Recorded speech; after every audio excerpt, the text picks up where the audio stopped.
Republicans in the Senate are keeping their health care bill secret, and they plan on introducing it and then limiting debate and then forcing a vote on it next week. So this is a bill that affects 1/6 of the economy, and there's a lot that goes into it, and they just want to introduce it, limit debate, force a vote next week. They've been totally closed in this process. They don't want the CBO to do a breakdown of it and an estimate on how much it'll cost and what the effects will be, because they know it'll make them look bad. So they're just doing everything behind closed doors. And I want to take a look and see what they said about transparency during the much more open Obamacare debate and the crafting of Obamacare. So remember, with Obamacare, it was more open. There were government agencies that were, looking into it and breaking down what the effects of it will be. And there were all these different committee hearings. And there was this big hoopla because they left the process open for so long. So it was incredibly transparent. But back then, what were the Republicans saying about how much time they had and how transparent they thought it was? Let's watch. This is the American Health Care Act. It's just another version now lurching out of the back rooms after weeks of closed-door negotiations. Look, Republicans, we complained about Democrats for 6 years and said they wanted to pass it and then we could see what was in it after they passed it. In my state, it's illegal to meet behind closed doors and not reveal a bill to people. One of the things that's important to understand about this process that's very different from when the Democrats did it, everybody can read it, and it's going to go through what they call regular order. We're not jamming this down anybody's throat. You're pushing this through, and we'll vote on it in the two committees before the Congressional Budget Office scores it. So right now, we don't know what it will cost, and we do not know how many people will lose insurance, right? We do not know what the CBO is going to. You're exactly right. We don't know what they're going to say. Why not wait?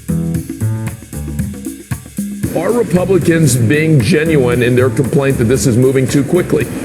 Well, yes, I don't think we should pass bills that we haven't read, that we don't know what they cost. And if you rush this thing through before anybody even knows what it is, that's not good democracy. That's not doing our work for our constituents. When it was done the last time, it was jammed down people's throat. And let me express to you the unbelievable irony of those complaints now that there will be no process for the committees to consider the replacement to the Affordable Care Act. The House and the Senate had hundreds of meetings and hearings. The reason that there was so much tempest out in the American public over the Affordable Care Act was because it was open for debate for so long. So spare me the complaints about the Affordable Care Act being rushed into place when this process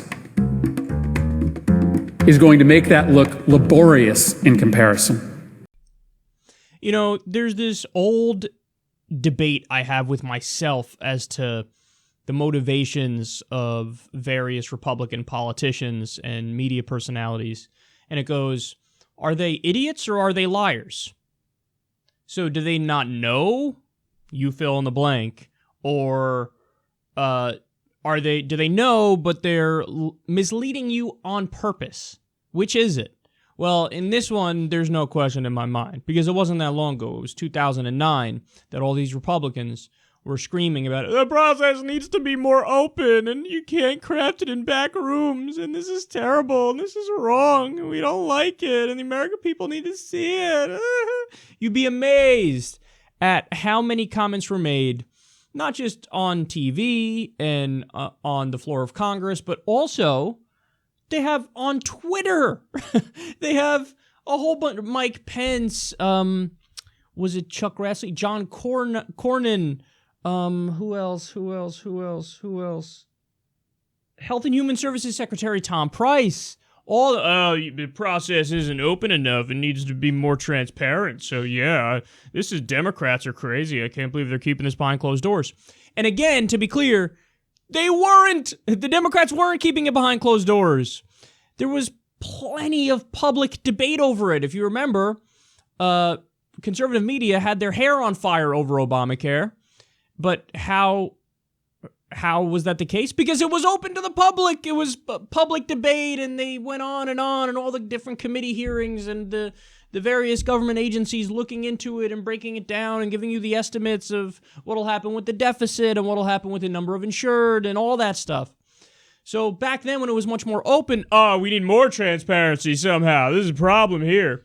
Today, when it's them crafting their healthcare bill, it's behind closed doors, and they're refusing to have public debate and have sunlight on it, and it's really disgusting. Now, Mitch McConnell, he's probably the worst offender, because Mitch McConnell, Chuck Schumer and him were going back and forth yesterday in the Senate, and Chuck Schumer was basically saying, look, we want to have a debate on this. We want to be able to read the bill, take our time, figure out what's going on, try to make changes, all that stuff.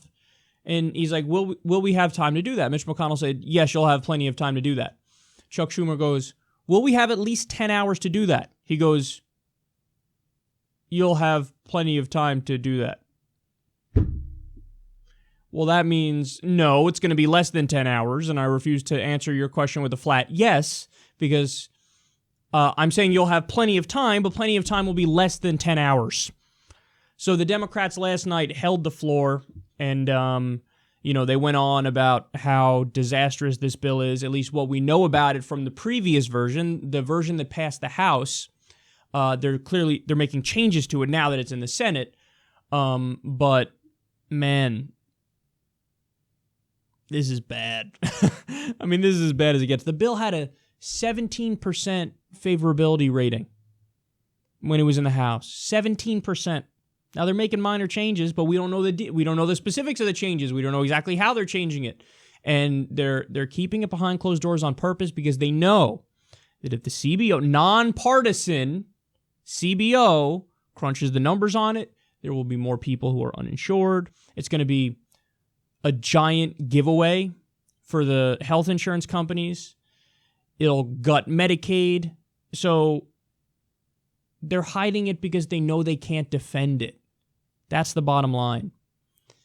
The spectrum keeps creeping further and further to the right, and it's a scary thing to watch because the Democrats eventually just propose the Republican idea. That's what Obamacare is. It's an individual mandate system. And what that means is you keep the private health insurance companies in control, but you just mandate that people buy private health insurance. So they treat it kind of like car insurance. Yeah, that was their idea. That started with Richard Nixon, and then Bob Dole had a version of it. Mitt Romney implemented it in Massachusetts. You have Newt Gingrich and Chuck Grassley supported it in the 90s. The Heritage Foundation wrote policy papers about how that's their answer to the Democratic proposal, which is supposed to be single payer. So the Democrats abandoned their roots and moved to the right, and then the Republicans, with nowhere left to go, moved even further right.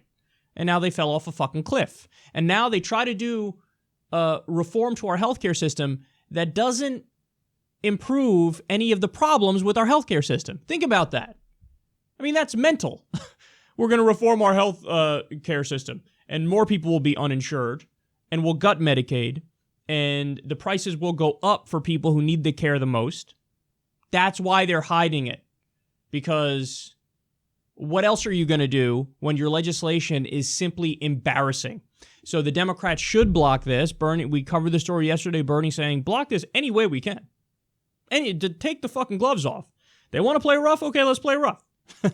Like Scarface. You want to play rough? Okay. Yeah, you got to go after them. And not only would I block this legislation, I would get all the Democrats on the same page, have them hit the floor, and argue for Medicare for all. Because you want to make a good argument. You want to come up with a proposal, a counter proposal, as opposed to just, we're against what you guys are doing. Obamacare isn't enough. It went a quarter of the way to what we have to do to the healthcare system in this country. But you go out there and argue for Medicare for all and give the facts about how much better it is and how everybody's covered and how you pay less for it, and Medicare and medical bills are no longer a thing. Medical bankruptcies, are no longer a thing. But also medical bills are no longer a thing because it's covered by tax dollars. Well, then you'll get so many people on your side. As of right now, Medicare for all is polling at 60%. And that's with only, one person making a positive case for it repeatedly, Bernie Sanders. 0 co-sponsors in the Senate for his Medicare for All bill that he proposed in 2013. Well, now it's time to go full court press on that. block Trump care, push Medicare for all, and there's no way you lose that debate. And if you do temporarily in the short term lose it, because of the makeup of the Senate and the House of Representatives, because it's overwhelmingly Republican, which you'll lose in the short term. In the long term, you win. Because that's such a potent argument, and you're so clearly right, that then you have a wave of Democrats take over and you can get that policy. But the Democrats actually have to be on board for it and not just, against Trump care. That's not enough. But unfortunately, there are too many corporate Democrats running around who use that as their model. We're against what they want to do. That's nice. What are you for? Obamacare. Obamacare is not the end-all be-all. If you think it is, you're a clown. So justicedemocrats.com, that's the answer, because all of our candidates are for Medicare for all. justicedemocrats.com/donate. We're trying to raise $500,000 for our candidates this month. And read our platform, justicedemocrats.com/platform. Sign your name in support of the movement if you haven't yet. And also, we announced it yesterday, but I'll mention it again here real quick. Secular Talk is doing a shirt drive where half the proceeds go to Justice Democrats, go to our candidates. So if you want to get a Secular Talk shirt and you want half the proceeds to go to Justice Democrats, by all means, that's booster.com/Secular Talk shirts if you're interested.